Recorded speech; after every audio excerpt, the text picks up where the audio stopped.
Friuli Venezia Giulia has launched a pilot nightlife safety program in Trieste, Udine, and Pordenone, with trained stewards patrolling busy areas on June weekends. If successful, the initiative could be expanded across the summer and on to other major events.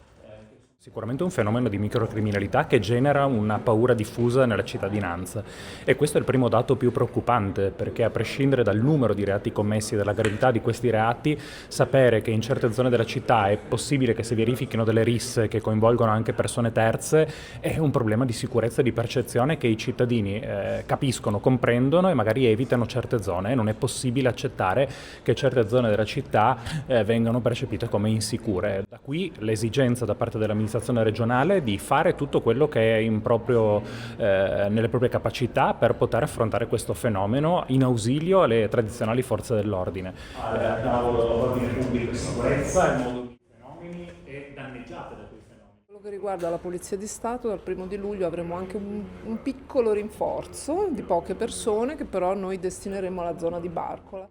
Mi permetto di fare un ulteriore invito a tutti quanti: per favore fate l'112, cioè il 112, chiamateci se c'è qualcosa. Giovani e meno giovani che vivono all'aperto in maniera assolutamente pacifica.